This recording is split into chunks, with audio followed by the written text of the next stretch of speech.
또 여전히 온 세상과 우리 인생을 다스리신다라는 제목으로 여러분과 말씀을 나누겠습니다. 우리가 요즘 요한계시록을 묵상하고 있는데요. 여러분들 묵상하고 계십니까? 네, 묵상집을 읽고는 계시죠? 네. 여러분에게 요한계시록은 어떤 느낌이십니까? 보통은 두 가지 반응으로 나옵니다. 하나는 아예 요한계시록의 말씀을 워낙 상징과 여러 가지 환상의 이야기들, 또 우리의 현실과는 조금 다른 천상의 이야기가 기록되다 보니 허무맹랑한 이야기로, 또 실현 불가능한 이야기로 여기며 은근히, 대놓고는 아닙니다만 교회를 다니니까 내 안에 무시하는 반응이 있고요, 또 지나치게 과도하게 집착하는 경우가 있습니다. 그래서 뭐 종말이 언제다, 또 뭐 휴거가 언제다, 뭐 이런 것들에 분명히 이 요한계시록의 여러 가지 것들은 상징적인 것으로 기록된 것인데, 그것들을 자꾸 문자적인 것으로 해석해서 어떤 일이 예전에 벌어졌었죠. 1992년도에 10월 28일 그때 휴거가 있다고 해서 뉴스 방송국들까지 출연하는 다미선교회 이장님 사건이 일어났었죠. 어떻게 됐습니까? 휴거 됐습니까? 우리만 남은 건가요? 네, 그런 해프닝이 일어났던 거죠. 여러분은 어느 쪽이십니까? 네. 또 요한계시록이라는 단어를 여러분 들으면 가장 먼저 생각나는 것들을 말해보라고 하면 그리스도인들은 보통 종말, 제일 먼저는 종말, 또 휴거, 또 적그리스도, 666, 또 뭐 재림, 천년왕국, 여러 가지 이런 단어들을 떠올린다고 하는데요. 근데 참고로 말씀드리면 요한계시록의 휴거, 적그리스도라는 단어는 직접적으로 나오지가 않습니다. 그런 개념이 있기는 합니다. 하지만 휴거라는 단어가 나오지 않고요, 적그리스도라는 단어가 나오지 않습니다. 그렇다면 여러분에게는 요한계시록 하면 어떤 단어가 여러분에게 가장 강렬하게 떠오르시나요? 일반적으로 요한계시록이 우리에게 주는 감정은 좀 두려움이죠. 내가 과연 그때가 오면 내가 과연 주님 앞에 올바로 설 수 있을까라고 하는 두려움, 또 여러 가지 좀 혼란스럽기도 합니다. 내가 어떻게 이 믿음으로 이 혼란한 세상을, 이 혼탁한 세상을 내가 살아낼 수 있는가. 또 때로는 두렵기도, 공포가 밀려오기도 합니다. 이날이 내일 다가오면 어떡하지라는 공포. 또 여러 가지 놀램도 있고 여러 가지 생존과 같은 부정적인 감정들이 사실은 많이 밀려오는데요. 여러분 기억하셔야 될 건 요한계시록의 가장 중요한 기록 목적은 그렇게 우리를 불안하게 하고 두렵게 하려는 책이 아닙니다. 우리를 위로하고 격려하려는 책입니다. 요한계시록이 기록될 시점을 학자들은 일반적으로, 여러분 네로 황제를 아십니까? 로마의 유명한 황제이지 않습니까? 잔인하기로 유명했던 네로 황제의 손자인 도미티아누스 황제 통치 말기 정도로 봅니다.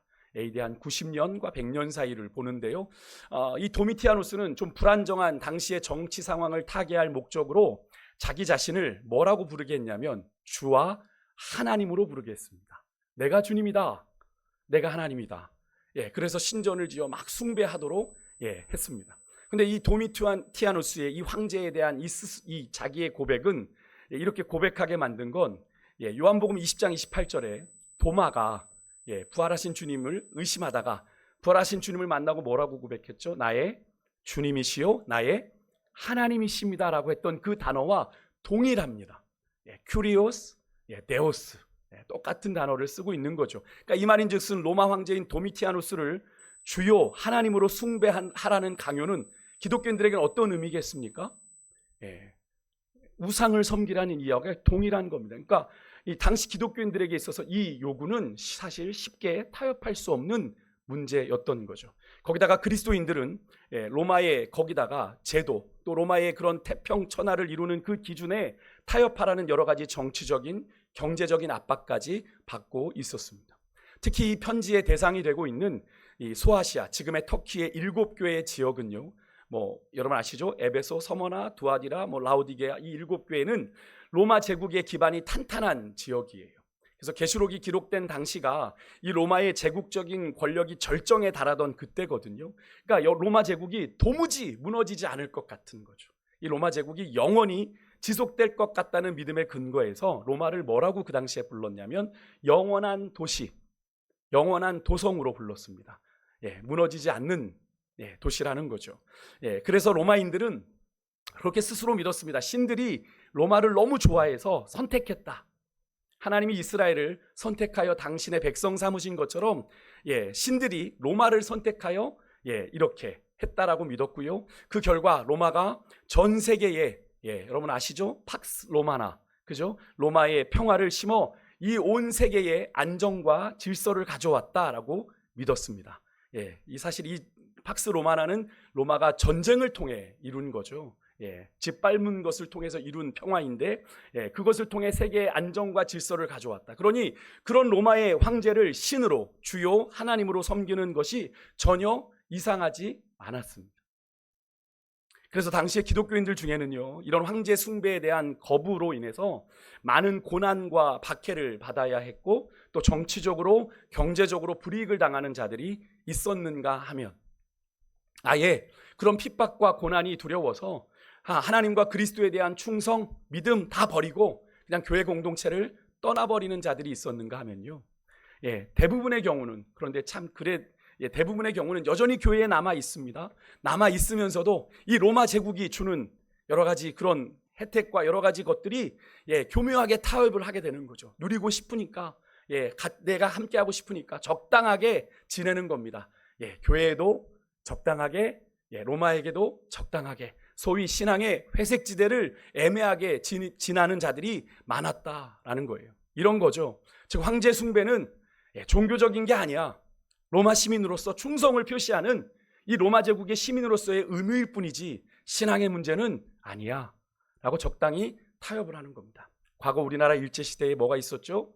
일부 교회와 목회자들이, 성도들이 일본의 신사에 참배하는 문제를 가지고 얼마나 많은 핍박을 받았습니까? 결국 목회자들이 그것은 종교적인 행위가 아니다, 정치적인 행위일 뿐이다, 괜찮다 라고 얘기했죠. 그렇지만 마지막 우리가 여러분 유명하신 한국의 목사님이 이 문제를 가지고 마지막 회개하면서 그것이 단순히 정치적인 문제가 아니라 종교적인 문제였다라는 걸 우리가 깨닫게 되지 않습니까? 믿음을 타협했던 거죠.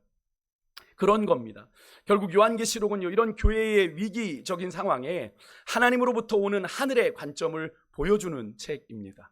요한은 이 계시록의 말씀을 통해서요, 이 세상이 우리 눈에 보이는 게 전부가 아니고 그들의 배후에는 악한 실체가 있다라는 걸 보게 해주는 겁니다. 그래서 교회와 성도들을 영적으로 일깨우고 있는 거예요. 너희들이 보는 이 세계가, 이 로마 제국이 전부가 아니다라는 거죠. 다시 말해서 성도들이 이 계시의 말씀을 통해서 영적인 것에 좀 눈을 떠서 하나님 나라의 관점으로, 하늘의 관점으로 이 로마 제국으로 대표되는 이 세상의 것의 유혹에 당당히 맞설 수 있도록 성도들을 격려하는 책이 바로 요한계시록이에요. 정리하면 영원히 무너지지 않을 것 같은 이 로마 제국의 이 성공신화가 제시하는 세속적인 가치, 여러분 그 관점 얼마나 좋습니까? 우리가 요즘에도 누군가가 성공신화를 썼다고 하면 많은 이들이, 그죠? 그 성공신화의 비법을 따라가려고 하지 않습니까?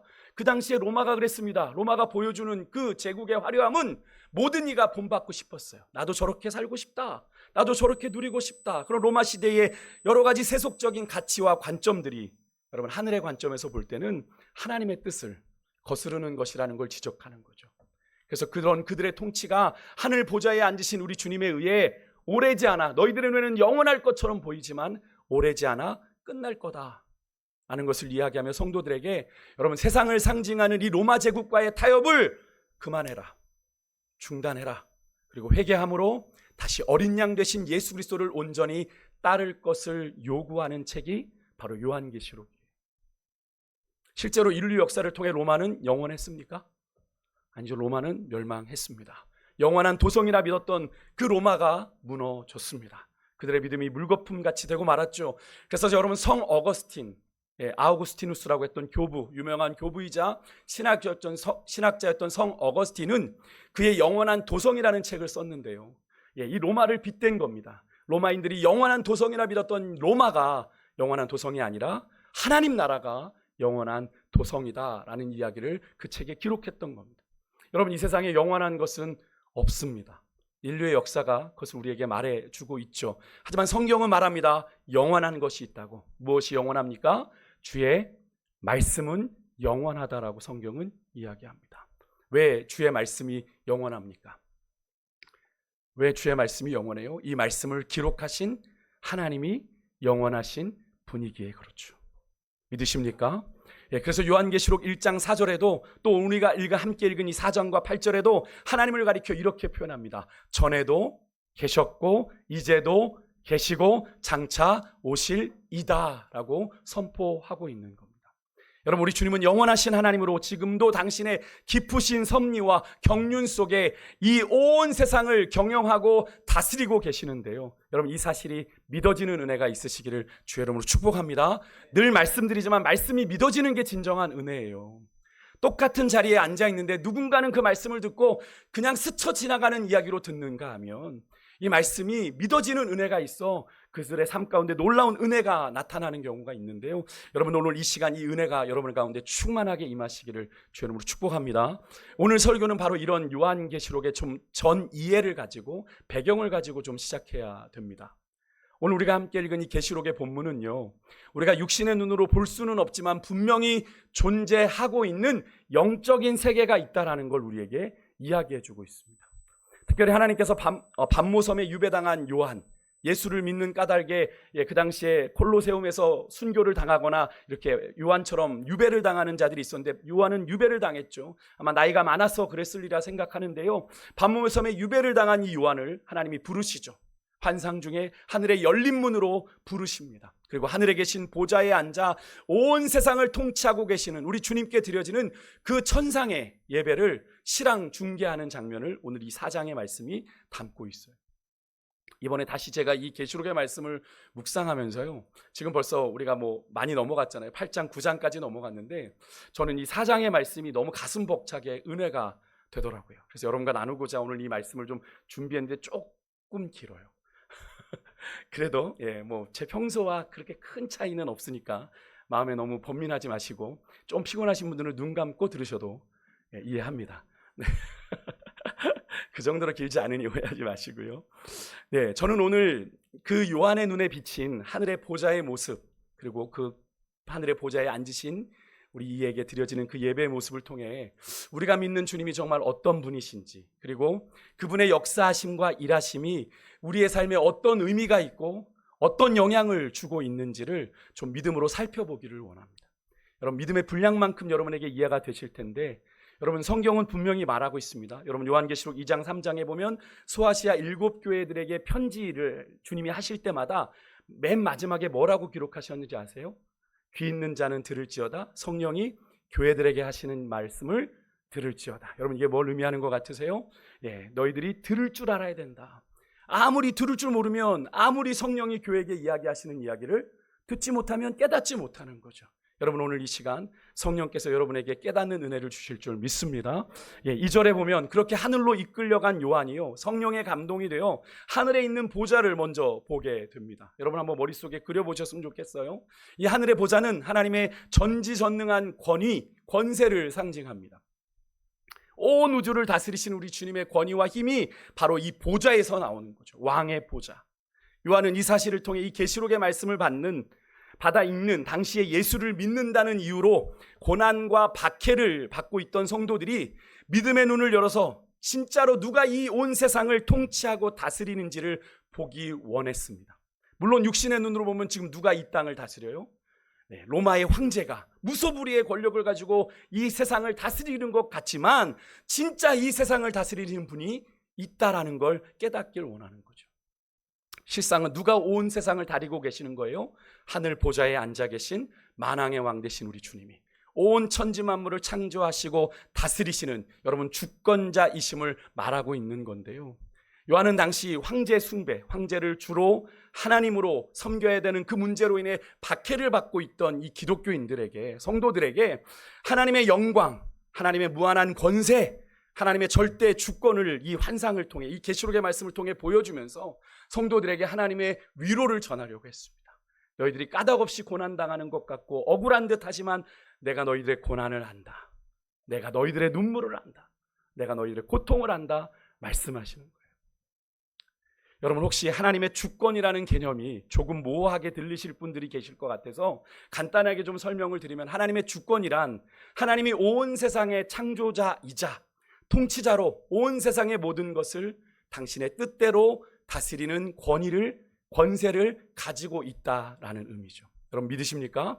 하나님의 주권이 이 세상 가운데 있음을 믿으십니까? 이것이 믿어지는 은혜가 있기를 소망합니다. 이게 안 믿어지면 오늘 이야기는 그냥 다 뭔 소리야 라는 이야기로 끝나야 돼요. 여러분 이 세계가 분명히 있습니다. 그렇다면 여러분 하나님이 온 세상의 주권을 가진 분이라는 이 사실이 여러분 구원받아 그분의 백성으로 그분의 자녀로 살아가는 우리 그리스도인들의 삶에 어떤 의미가 있는 걸까요? 하나님의 주권은 그저 신학적인 개념, 교리적인 개념만이 아니고요. 인생의 여러분 남모를 아픔과 고난 중에 있는 하나님의 백성들에게는 참 위로와 소망이 되는 중요한 진리이자 영적인 사실입니다. 왜 이 사실이 우리에게 위로가 돼요?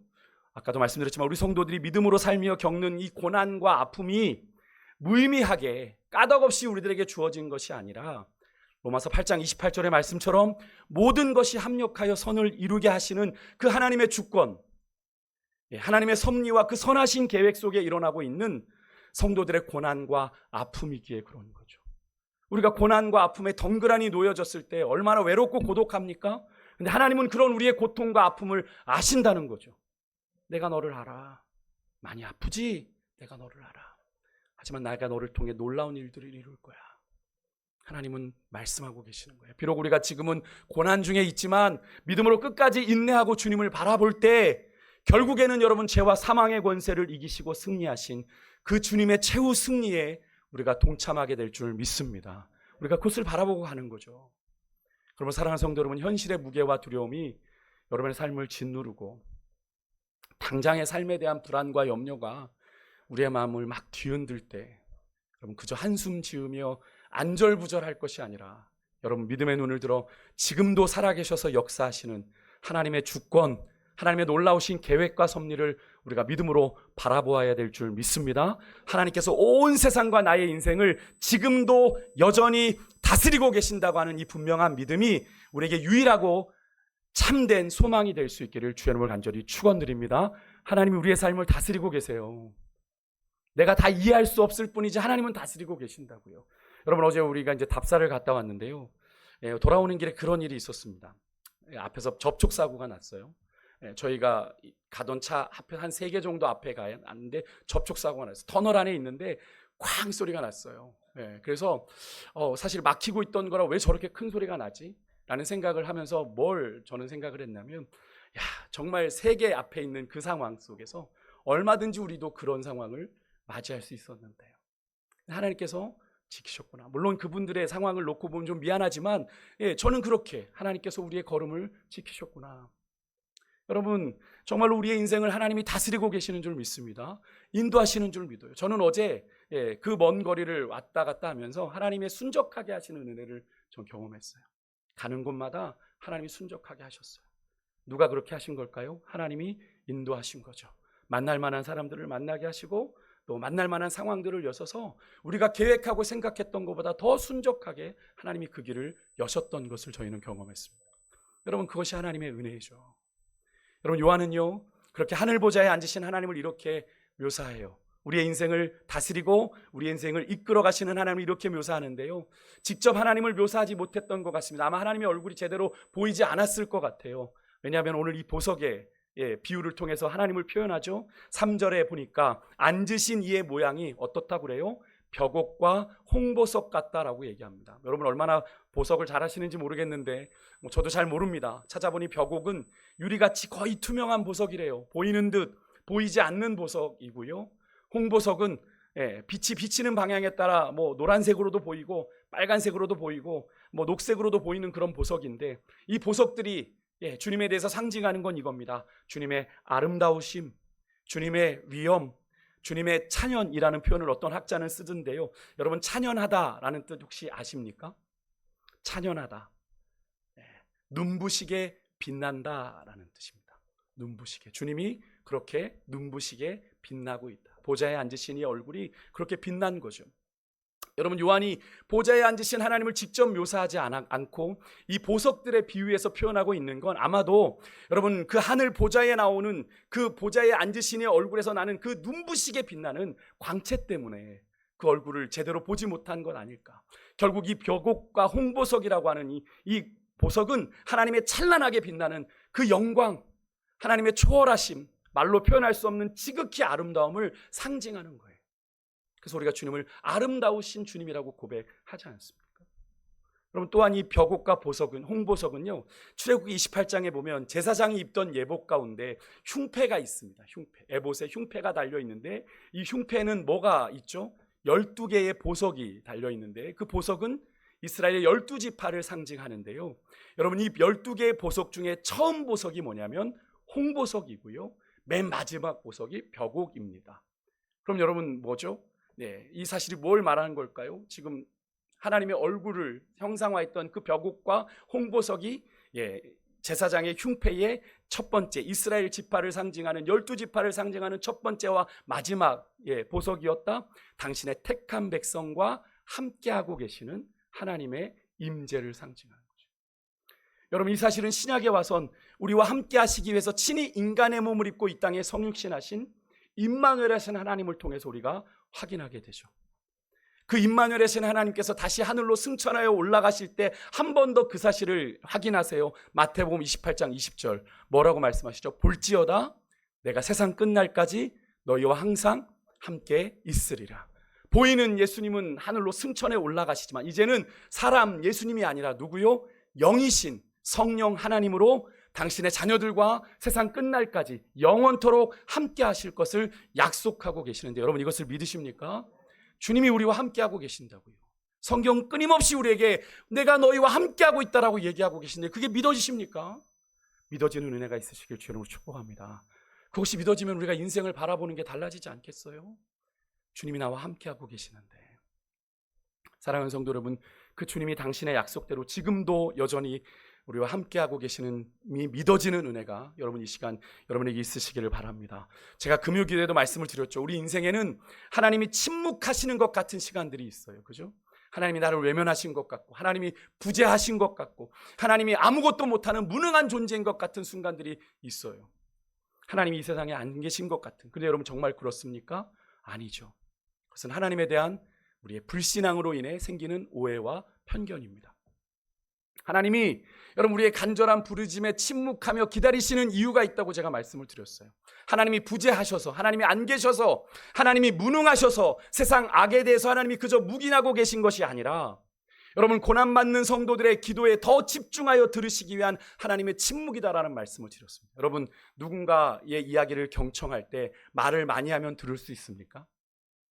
아니죠. 우리가 말을 하지 않고 귀를 기울여야 들을 수 있습니다. 경청할 수 있어요. 하나님이 우리의 기도에 경청하시기 위해서 귀를 기울이시는 시간이 하나님의 침묵이에요. 그래서 우리는 그 시간을 포기하면 안 돼요. 하나님이 안 들으시는구나, 하나님이 응답하지 않는구나 포기해서 안 되고, 하나님을 더욱 의지하며 하나님께 간구해야 되는 줄 믿습니다. 하나는요, 하나님의 최후 심판 전에 마지막 숨고르기예요. 왜 그렇습니까? 하나님은 마지막까지 한 영혼이라도 더 구원하기를 원하시니까요. 여러분, 요한계시록을 요즘 묵상하면서 하나님이 한 번에 이 세상을 다 멸망시키실 수 있는데 그렇게 하지 않으시더라고요. 하나님이 이 재앙을 통해 4분의 1을, 이 나팔 재앙을 통해 3분의 1을 파괴하세요. 남겨두는 자들이 있어요. 4분의 3, 3분의 2, 뭘 의미하는 걸까요? 돌아올 시간을 주시는 겁니다. 돌이키라는 거예요. 회개하라는 거예요. 내가 기다리고 있다. 근데 그걸 보고도 깨닫지 못하면 안 되는 거죠. 여러분, 하나님의 마지막 숨고르기를 하고 계시는 거예요. 한 영혼이라도 더 돌아오기를 기다리시는 시간. 그래서 하나님이 우리가 볼 땐 당장 심판해 주셨으면 좋겠고, 당장 끝내버리셨으면 좋겠지만, 하나님은 한 영혼이라도 더 돌아오기를 기다리셔서 그 시간에 침묵하고 계시는 거예요. 조금만 기다려. 조금만 기다려. 그래서 계시록에 보면 너희들의 순교자의 수가 차기까지 내가 기다리고 있다라고 말씀하시죠. 여러분, 하나님의 침묵 속에서도 더욱 우리의 간구에 귀를 기울이시고 계시는 그 하나님의 임재, 느껴지지는 않지만 분명히 있는 하나님의 임재를 여러분 더욱 신뢰하는 은혜가 여러분에게 있으시기를 주의 이름으로 축복합니다. 내가 느낄 수 없어도 주님은 우리와 함께 하십니다. 믿으십니까? 근데 이렇게 천상의 예배가 시작되면서요, 요한은 보좌에 앉아 계신 주님의 임재 안으로 들어가게 되는데 3절에 보니까 그 하늘 보좌 둘레에는 녹보석같이 보이는 무지개가 두르고 있었다라고 성경은 이야기합니다. 여러분, 이 무지개는 뭘 상징하죠? 하나님의 약속을 상징하죠. 창세기 6장에 하나님께서 세상을 홍수로 심판하신 후에 노아에게 주신 하나님의 약속이요. 무슨 약속입니까? 내가 다시는 인류를 홍수로 심판하지 않겠다라는 하나님의 약속의 증표가 무지개죠. 그렇다면 여러분, 이 무지개가 하나님이 계신 보좌에 둘렀다라는 사실은 무엇을 의미하는 걸까요? 하나님이 여전히 당신의 약속에 신실하시다. 하나님은 당신의 약속을 어기시는 분이 아니다. 하나님은 당신의 택한 자들을 향한 하나님의 자비하심과 은혜를 절대로 잊는 분이 아니다라는 사실을 보여주시는 거죠. 하나님이 기다리고 계신다라는 걸 보여주는 거예요. 그래서 이러한 여러분, 하나님의 성품을 하박국 선지자는 이렇게 표현을 했습니다. 하박국 3장 2절에 이스라엘을 심판하시려는 주님께 하박국 선지자가 이렇게 아뢰요. 주님, 진노 중에라도 긍휼을 잃지 마십시오. 긍휼을 잊지 마십시오. 간구하는 부분인데 바로 이런 의미입니다. 또 구약 전체에 걸쳐서 여러분, 이스라엘 백성들이 얼마나 하나님께 배반하고 배신했습니까? 근데 하나님은 끝까지 이스라엘 백성들을 향한 당신의 은혜와 긍휼을 포기하지 않으시죠. 기다리고 또 기다립니다. 선지자를 보내고 또 보냅니다. 왕이 자기의 종들을 보내다가 아들까지 보내는 것처럼 여러분, 이스라엘을 향해서 회개하고 돌아오고 하셨던 모습이 바로 주님의 이 무지개 약속을 우리에게 보여주고 있는 거죠. 그렇다면 여러분, 이 진노 중에라도 긍휼을 잊지 않으시는 하나님의 은혜가 여러분, 과거 이스라엘에게만 적용되는 이야기일까요? 아니죠. 제가 늘 말씀드리지만 여러분이 얼마나 그것을 진심으로 공감하시는지는 잘 모르겠습니다만, 진노 중에라도 긍휼을 잊지 않으시는 하나님의 은혜가 오늘 이 자리에 나와 예배하고 있는 여러분과 저에게도 여전한 은혜이죠. 아멘이십니까? 예, 오늘 우리가 이 자리에 예배하러 나올 수 있는 그런 존재가 아니잖아요. 한 주간 얼마나 죄악 가운데 살았는데 하나님의 거룩하심 앞에 나아갈 수 있겠어요? 하나님이 은혜 베푸셔서 우리가 이 자리에 있는 거잖아요. 여러분, 우리가 이 자리에 나와 예배하는 게 당연합니까? 주일날 나와 예배하는 거, 뭐 내가 내 발 가지고 왔는데 당연한 거지. 절대 당연하지 않죠. 전적인 하나님의 은혜입니다. 믿으십니까? 네, 어제 제가 사고 말씀드렸잖아요. 네, 우리가 그 사고 가운데 있었다면 오늘 우리의 인생엔 여러분, 그런 일들이 얼마든지 찰나의 순간에 일어날 수 있겠더라고요. 여전히 여러분, 죄 가운데 실패하고 넘어지는 우리에 대해서 하나님은 길이 참으신다고 성경은 이야기해요. 여러분, 하나님의 그 다음 없는 은혜와 사랑이 오늘의 우리를 있게 했어요. 하나님이 포기했다면 벌써 우리는 여기에 존재하지 않았겠죠. 여러분, 우리는 그런 은혜와 사랑을 받을 자격이 1도 없는 존재들인데, 그래서 오늘 여러분, 하나님의 보좌에, 하나님이 계신 그 보좌에 둘러진 이 무지개는 하나님의 우리를 향하신 자비하심, 하나님의 신실하심을 상징하는 거예요. 그리고 오늘 본문 4절에 보면 하나님의 보좌 옆으로 24개의 보좌가 또 둘러싸고 있다고 이야기해요. 한번 상상해 보십시오. 거기에는 누가 있냐면 24명의 장로들이 있었대요. 우리 여기 장로님 계시지만 그런 장로의 개념이 아니에요. 여기서 장로는 이스라엘 백성을 대표하는 개념입니다. 그들이 흰옷을 입고 금 면류관을 쓰고 거기 앉아 있는데, 이들이 흰옷을 입었다는 건 의롭다라는 거예요. 그들이 의로운 존재가 됐다. 그들이 의로워서가 아니라 하나님이 그들을 의롭다 하셔서 그 자리에 앉히신 거죠. 예, 여기에 24라는 숫자는 이스라엘의 12지파, 예수님의 12제자를 토탈해서 부르는 겁니다. 그래서 24장로예요. 그리고 그들이 쓴 금 면류관은 그들이 승리했다라는 걸 의미합니다. 왜? 월계관을 쓰든 말이죠. 이것은 그들이 영적으로 승리한 자들이라는 걸 보여주는 건데요. 여러분, 앞에 소아시아 7교회에 쓴 편지 가운데 편지들에 보면 주님께서 약속을 주시는 부분이 있거든요. 누구에게 그 약속을 주시는지 아십니까? 이기는 자에게요. 이기는 자에게. 끝까지 믿음을 지키고 이기는 자에게, 신실하게 주님을 향한 믿음을 지킨 자들에게 하나님의 약속이 주어지는 걸 우리가 확인하게 되거든요. 여러분, 오늘 이 주님의 이 왕노릇 하시는 이 보좌 주변에 24장로들이 앉아 있었던 것, 여러분, 그 거기에는 바로 이기는 자에게 그 영광이 주어진다라는 거예요. 여러분, 이 장면은 주님을 향한 믿음을 끝까지 신실하게 지킨 자들이 하늘에서 누리게 되는 영광을 우리에게 보여주고 있는 거예요. 오늘 이 예배하는 우리 모두가 끝까지 믿음의 선한 싸움을 잘 싸우셔서 이 하늘에 이 놀라운 영광을 누리는 거룩한 하나님의 백성들 되시기를 주의 이름으로 축복합니다. 그래서 우리가 오늘 그렇게 찬양했던 거잖아요. 아까 저희 찬송가 352장 4절 기억나세요? 마지막 4절에 승전한 군사들은 영생을 얻으며 영광의 주와 함께 왕노릇하리라. 아멘이십니까? 이 말씀이 바로 오늘 이 찬양의 고백이 바로 이 요한계시록 이 24장로들의 모습을 담고 있는 거예요. 이어서 5절에는요, 여러분 하나님의 보좌 앞에 키어 있는 등불 7이 나옵니다. 여기에 켜진 등불 7은요, 하나님의 7 영을 말한다고 성경은 이야기해요. 여러분 7이라는 건 늘 말씀드렸지만 완전수이죠. 하나님의 완전한 영이 완전한 빛으로 보좌 앞을 비춥니다. 근데 여러분 이 장면을 한번 상상해 보시겠어요? 이게 감히 상상이 되십니까? 얼마나 밝은 광채가 있는지요. 앞에 3절에 보좌에 앉으신 이를 표현하는 벽옥과 홍보석만으로도 이미 어떻다고 제가 표현을 했죠? 찬연하다라고 표현했습니다. 눈부시게 빛난다 했는데 거기다가 7 영이, 하나님의 7 완전하신 영이 완전한 빛으로 보좌 앞을 비춘다면 여러분 이 완전한 하나님의 영광의 빛에 감출 수 있는 것이 있을까요?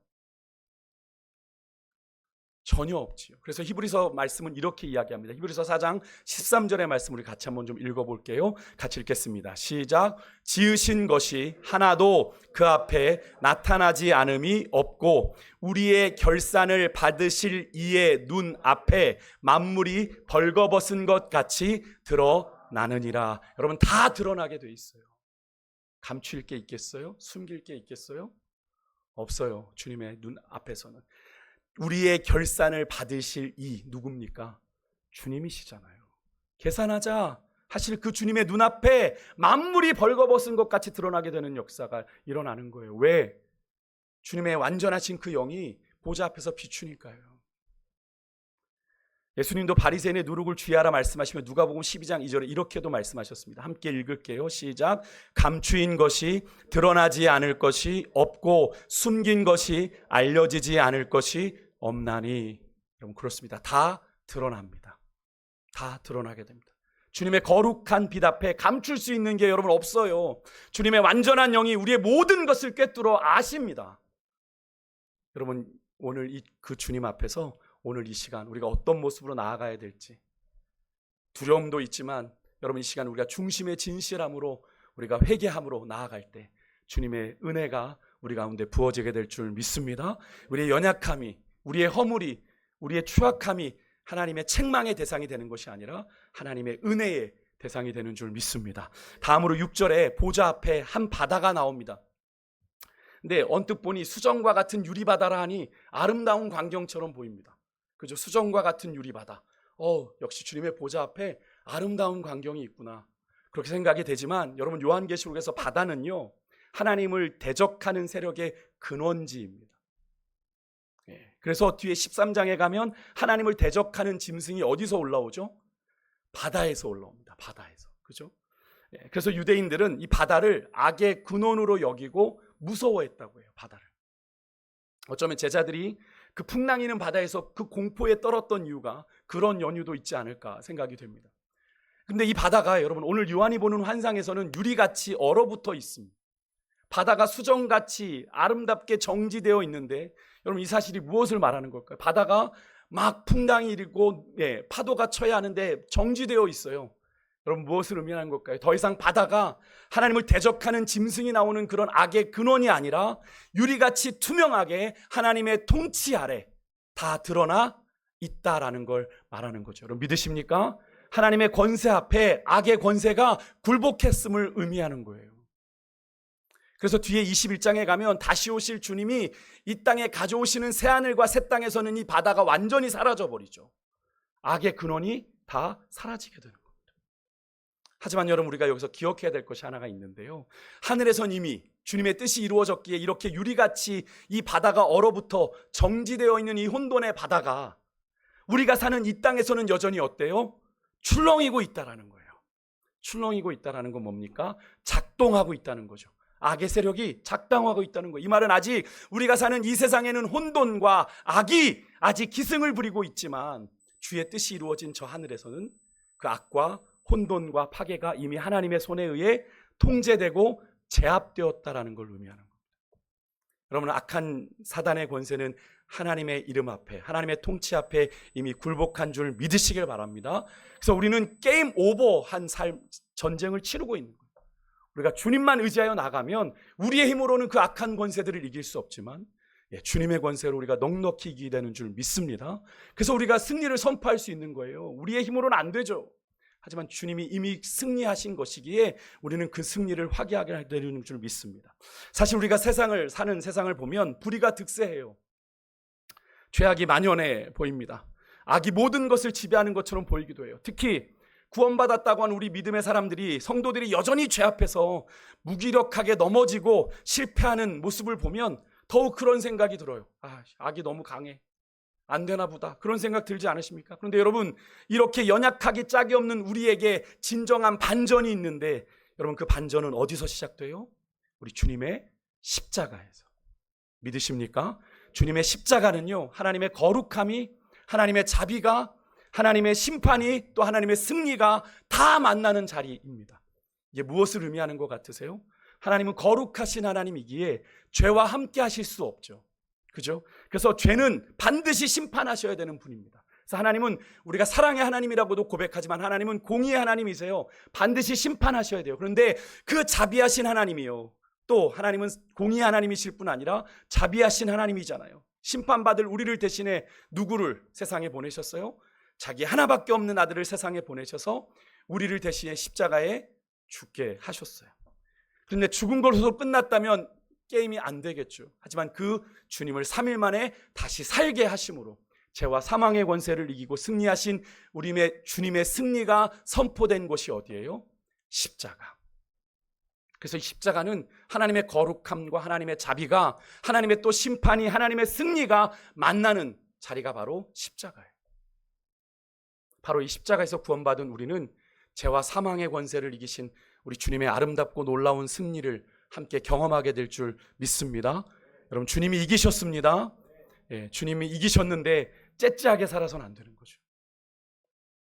그래서 사도 바울은 갈라디아서 2장 20절에 이런 고백을 한 겁니다. 내가 그리스도와 함께 십자가에 나도 못 박혔다. 나도 죽었다. 이제는 내가 사는 것이 아니오 내 안에 그리스도께서 사시는 것이다. 여러분, 이 말씀을 그냥 암송하는 구절로 보지 마시고 이 말의 의미를 잘 보셔야 돼요. 이 말은 이제는 나를 위해 사는 것이 아니라 믿음 안에서 누구를 위해요? 그리스도를 위해, 주를 위한 삶인 것을 고백하고 있는 거잖아요. 이 사실은 여러분, 사도 바울의 고백만이 아니죠. 사도 바울처럼 예수 그리스도의 십자가 핏값으로 구원받은 여러분과 저의 고백이기도 해야 되는데요. 여러분, 이런 구원받은 자의 삶을 사도 바울은 로마서 12장 1절에서 이렇게 표현했습니다. 너희 몸을 하나님이 기뻐하시는 거룩한 산 제사로 드리라. 이는 너희가 드릴 영적 예배니라. 여러분, 이 말씀이 뭘 의미합니까? 너희 몸을 하나님이 기뻐하시는 거룩한 산 제사로 드리라. 여기서 너희는 누구예요? 구원받은 성도들, 구원받은 백성들. 너희의 삶은 이제 하나님을 예배하는 삶이야 라는 이야기입니다. 그리스도인은, 우리가 자주 말씀드렸죠, 그리스도를 따라가는 사람이다라고 제가 자주 말씀드렸어요. 근데 그리스도를 따라가기만 하는 자가 아니라 주님만을 예배하는 예배자로 살아야 되는 존재들입니다. 주님도가 아니고요, 주님만을요. 주님만을. 앞에서도 언급했던 것처럼 당시에 로마 제국을 다스리던 네로 황제의 손자 도미티아누스는 자신을 주로, 자신을 하나님으로 섬기게 했어요. 내가 하나님이다, 내가 주다. 여러분, 이러한 현실에서 요한은 오늘 본문의 말씀을 통해 뭘 얘기하고 있는 거예요? 구원받은 성도들에게 이런 질문을 던지고 있는 겁니다. 이 세상의 진정한 주인은 누구인가? 너희들 고백해라. 이 세상의 진정한 주인은 누구인가? 분명 육신의 눈으로 볼 땐 이 요한계시록에 쓰여질 당시에 천하를 호령하던 로마의 황제 도미티아누스가 이 세상의 진정한 주인으로 그들의 눈에 보이지 않았겠습니까? 근데 이 세상의 진정한 주인은 누구라고 요한은 이야기하고 있는 거예요? 온 천지 만물을 창조하고 다스리시는 하나님뿐이다 라는 걸 고백하고 있죠. 우리 11절 말씀 한번 같이 한번 읽어볼까요? 4장 11절 우리 같이 한번 읽겠습니다. 시작. 하나님이여, 영광과 존귀와 권능을 받으시는 것이 합당하오니 주께서 만물을 지으신지라. 만물이 주의 뜻대로 있었고 또 지으심을 받았나이다. 아멘. 네. 여러분, 그렇습니다. 이 세상의 진정한 주인은 우리 하나님이신 줄 믿습니다. 그래서 여러분, 우리 또한 오늘 이 시대를 살아가는 하나님을 예배하는 예배자로서, 하나님의 거룩한 소유가 된 인생으로서 중요한 질문 앞에 서야 됩니다. 여러분 스스로에게 지금 답을 해보시길 바라는데요. 오늘 제가 좀 길게, 지금 벌써 이제 12시가 돼가는데 4장의 말씀은 우리에게 최소한 3가지의 질문을 던져요. 여러분 여기에 대답하실 수 있어야 돼요. 여러분이 구원받아 하나님의 자녀가 된 것이 분명하다면 이 질문에 여러분들은 분명히 대답하실 수 있어야 돼요. 내가 그 당시 2000년 전 그 로마 제국 아래 살고 있지는 않지만 로마 못지않은 세상의 도전 앞에 살아가고 있는 우리가 질문에 대답해야 되는 첫 번째는 누가 이 만물을 창조했는가입니다. 누가 하셨어요? 상투적인 대답하지 마시고요. 로마 황제인가 아니면 하나님인가? 오늘 본문에 조금 읽었던 11절에 주께서 만물을 지으셨다라고 요한은 분명히 이야기합니다. 두 번째 질문은 누가 시간을 초월해 영원히 존재하는가? 누가 존재합니까? 그 당시에 로마 제국은 영원할 것 같았다니까요. 영원한 도시라 불렀습니다. 로마를 영원한 도성이라 불렀습니다. 그러니 로마 황제도 영원할 것 같았겠죠. 하지만 누가 영원하세요? 오늘 오늘 8절에 오늘 주님의 보좌 앞에서 전능하신 이여 전에도 계셨고 이제도 계시고 장차 오실 하나님인 줄 믿습니다. 마지막 세 번째, 누가 우리에게 소망을 주는가? 로마 황제인가 하나님인가? 여러분 그 당시에 로마 제국의 황제에게 잘 보이면 인생의 소망을 붙잡은 거 아니었겠어요? 근데 이 성경은 분명히 우리에게 고백합니다. 우리의 소망이 주님께 있음을 이야기하죠. 근데 이 3가지 질문은 한 가지로 귀결됩니다. 여러분 같이 한번 읽어볼까요? 우리 띄워졌죠? 같이 읽겠습니다. 시작. 누가 우리의 예배를 받기에 합당한 분인가? 여러분 누가 우리의 예배를 받기에 합당한 분이십니까? 여러분은 누굴 예배하고 계세요? 당연히 하나님이라고 얘기하시겠죠. 여러분 하나님 앞에서 그 고백 자신 있으십니까? 당시에요 로마 황제가 자신을 하나님으로 섬기라 강요하고 여러분 그리스도인들을 핍박했지만 그들은 어떻게 했습니까? 자신의 생명을 들여 하나님만이 주요, 하나님만이 하나님 되심을, 그 하나님만이 예배받으시기에 합당하신 분임을 그들은 자신들의 생명을 걸고 고백했어요. 여러분들은 어떠세요? 여러분들 그렇게 살고 계십니까? 주님만이 예배받으시기에 합당하신 분임을 여러분의 삶을 통해 고백하고 계세요? 우리는 그런 로마 제국의 핍박 아래에 놓여 있지는 않지만 우리는 다시 주님 앞에 그 믿음의 고백을 드려야 할 순간을 맞이하고 있습니다. 여러분은 어떠십니까? 여러분은 누구를 예배하고 계세요? 입으로는 수십 년 신앙생활을 했으니 하나님이요! 하고 쉽게 나오겠지만 여러분의 마음은 어떠시냐는 거예요. 하나님도 좋고 세상도 좋은 마음으로 그렇게 살아가고 계시지 않습니까?